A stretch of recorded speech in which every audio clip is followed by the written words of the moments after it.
বন্ধুরা, আশা করি তোমরা সবাই ভালো আছো। আজকে নতুন ভিডিও নিয়ে আবার চলে এলাম। দেখো, মটি মাছ আমাদের পুকুর থেকে ধরেছে টাটকা।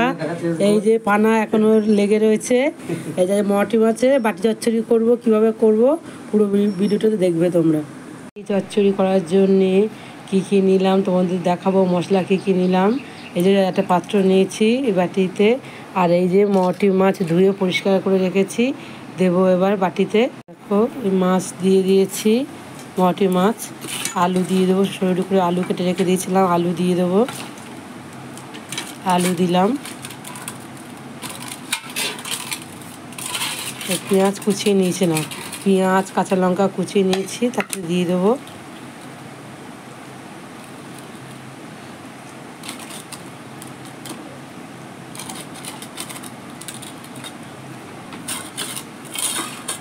পেঁয়াজ দিয়ে দিলাম,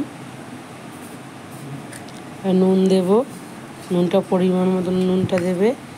এবার হচ্ছে বাটিতে কালো জিরে নিয়েছি, এই যে কালো কালো জিরে দেখতে পাচ্ছ বন্ধুরা, এই যে কালো জিরে এই যে, আর হচ্ছে লঙ্কার গুঁড়ো, হলুদ গুঁড়ো, চিনি সব একসঙ্গে যেহেতু মাখাবো, এই জন্য বাটিতে একসঙ্গেই নিয়ে নিয়েছি। দিয়ে এটা পুরো ঢেলে দিলাম।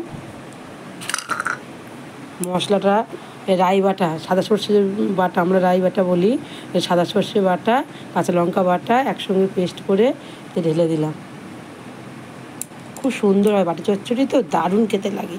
ওই দিয়ে এক থালা ভাত হয়ে যাবে, খাওয়া যাবে। এই যে এবার তেল দেবো।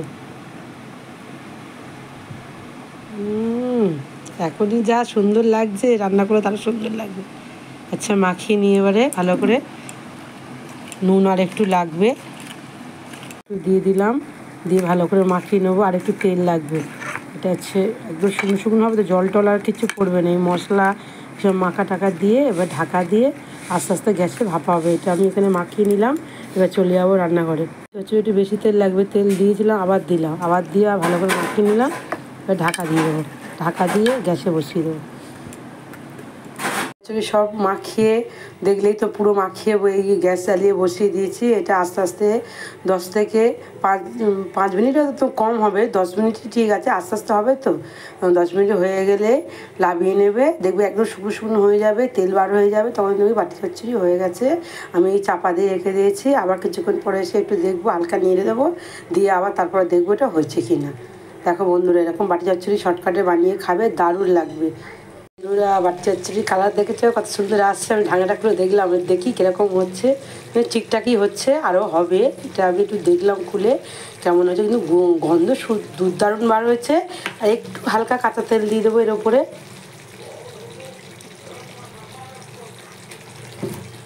সুন্দর লাগছে। তোমরাও বন্ধুরা একদিন বাড়িতে বানিয়ে খাও। আবার চাপা দিয়ে দিলাম, আস্তে আস্তে হবে। বন্ধুরা, বাটি চচ্চড়ি রেডি, তেল বার হয়ে গেছে। আমি বলেছিলাম না, তেল বার হলেই রান্না হয়ে যাবে।